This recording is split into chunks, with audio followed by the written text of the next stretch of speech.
This is UMAR AHMED for IFL TV in association with MTK Global. I'm at Sky Sports HQ. With me is brother Dillian White. What's going on with D? I'm good, man. I'm good. Been a while, eh?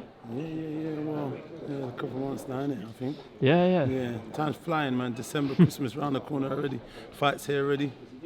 Well, we've got our Christmas crack on the 22nd. How's Dylan been in Loughborough? Good? He's been good. He's a demon. He's when it comes to training and preparation, he always puts in a real good account in the gym. Always. He's living a life now, I'm sure you can see on Instagram. Yeah. And he shows you what he's eating, his training, and so on, and just being at Loughborough all the time itself. Anyway, so yeah. So we see the screening of the first fight today. Oh, crazy! What an epic fight, man. Watching that as a recap, it was mad. Like from ringside, it was quite difficult to actually kind of catch all the shots really clean.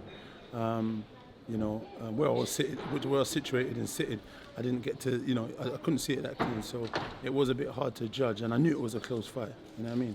So having watched it, I've watched it a few times myself, Pat, and I saw the pitfalls and the mistakes. I think he could have cleared up where, too much sitting on a rope and stuff, where he could have, not been there engaged so much, but the cleaner, cuter boxing. His catching counter was, it looks really good, but Chisora did good as well. He played his part. They both played a good part, and it was a magnificent showing again. It's mad watching it back, you know what I mean? Definitely. The intriguing thing about this, obviously, Dylan's gone from strength to strength, and 100%. Derek looks in brilliant shape. Teamed up with David A. I've been telling people, I've seen him on his Instagram and stuff, or David's Instagram, on the Explore page, and I could see him. He's in he looks like he's lost a lot of weight. He's in shape. He's leaving no stone unturned, and he's just training hard. Like you say, David says he's living a life now. David's helping him, and I always knew that might be what that was more so for, that mental side, in terms of help him, give him the edge to train harder and push himself. But come fight night, I'm not sure if it will be enough. We'll only wait and see, because he could probably push himself and leave himself flat. Because he could leave it all in the gym and leave himself flat on the fight now, or he could come in and he's going to be, explosive and sharp and new and improved that shot. But I'm not too sure. What is he, 34, 35 now? So, there's only so much time you can bring yourself to the wall. And I said this before about him. Like when it comes to Dylan, he raises the bar and and brings himself fully prepared, and he wants to do harm. He wants Dylan's spot, because he thinks he's the better fighter, and he believes Dylan's taking his spot.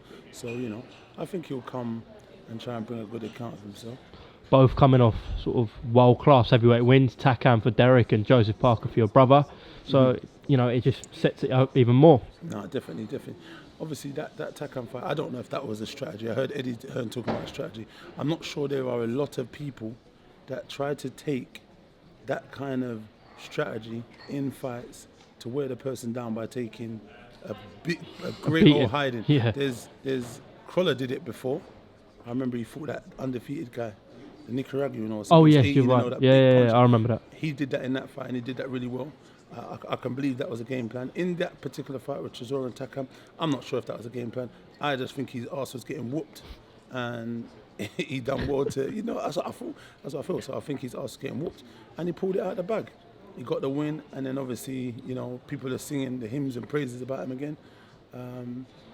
But I'm hoping we're not going to give him no opportunity to get any one-hitter quitters or any, just big shots out of the bag. If Bill keeps his shape, keeps his composure, keeps his self-discipline, tucks up tight and keeps his defence sound, he'll easily break him down and get him out of there. So, and that's what I believe should happen this time, because, listen, he's a totally different animal and beast, as we can all see. Now, going back, like you said, to the Parker fight, he put on a good boxing clinical. Everyone talks about Parker's boxing ability, him being the boxer and Dylan being a puncher, and he outboxed him. Obviously, Eddie was sounding on that he got hurt in the last fight, but then what it is he got hurt and fatigued. But yet again, that's experience. So he decided to go down, take a knee, and be a smart guy instead of swinging out and trading, because if you get stopped, it's the final bell. Taking a knee, taking a count, you just, you might lose that particular round, but you should be winning on all cards, as he was. So it played a big part. I think he's got a lot of experience in the last 2 years and done really well. Very significant fight in the division. Obviously, the heavyweight division is booming. Yeah. What were your thoughts on Wilder Fury? Do you know what? I watched that fight. That was a good fight. Do you know what? Tyson Fury, for a big guy, he can box. His movement is amazing. I think it's quite weird.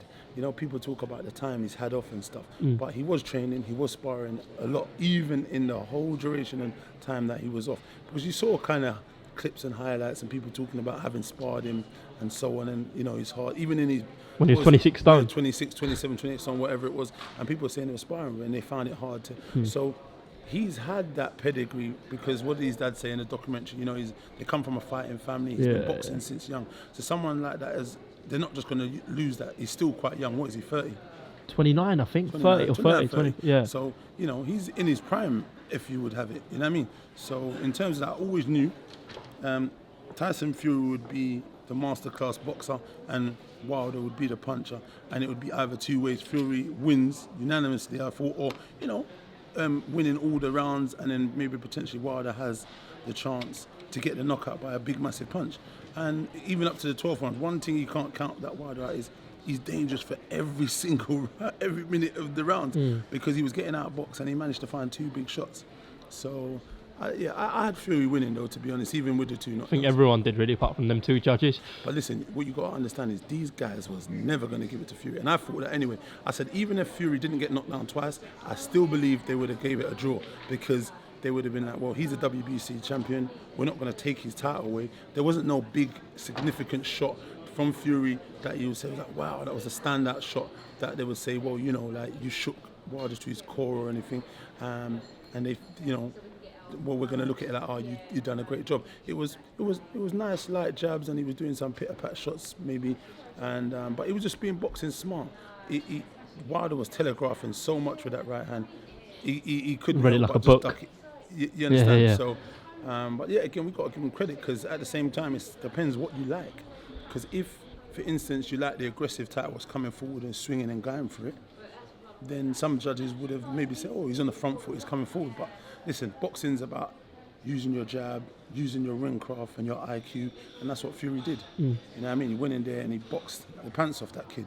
And I knew they was never going to give it, and guess what? I bet on the draw and I won some money.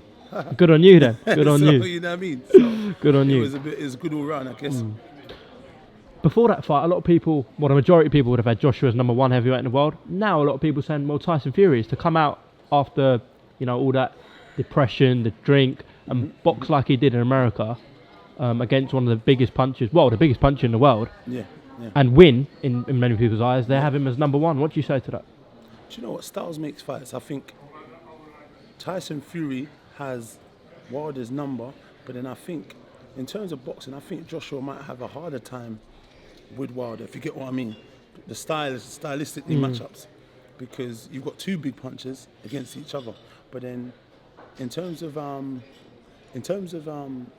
Joshua's boxing abilities, I think his boxing ability and IQ is better than Wilder's for me. You know, everyone's entitled to their opinion. But Fury's? Not Fury's, I'm talking about Wilder. So Wilder is the wild man, and his name's Wilder. He has got a good jab when you use it. If you saw, when he jabbed Tyson Fury, he was snapping his head back when he used it. He just didn't use it enough. You know what I mean? So I just believe Joshua, in terms of arsenal, I think he's more of a cleaner cut boxer. He has sharp, good power down with that right punch. But then yet again, you know, Wilder's a beast, man. I think it will be a little bit more closer with those two as it would be. I think Fury would all day outbox someone like Wilder. He could get caught but I mean, I think he outboxes him easier. And then I think Joshua and Wilder will be more tactical and a bit more cagey, because Joshua's going to be trying to wait to get the clean punch, and he's going to also be trying to wait to get the clean. Do you know what I mean? Because they're two punches. With Wilder, he didn't have anything to worry about in terms of power. So he just came forward with abandonment with disregard to defence, because he was, you know what I mean? He was winging him. So yeah. Well, it's good. Everyone's talking about the heavyweight division again. Boxing's right at the top, especially in the UK. Yeah, we've got definitely. The dominant. Well, apart from Wilder, all the top names are here. But obviously, 22nd with your brother and Derek, it plays a major factor for that date for April 13th. Next year. Yeah. But we'll see what happens, and see you on fight night. 100%. It's going to be a roller coaster. You know what I mean? All right. An explosive one. All right, D. Thanks for the time, Thanks very much. and we'll catch up soon.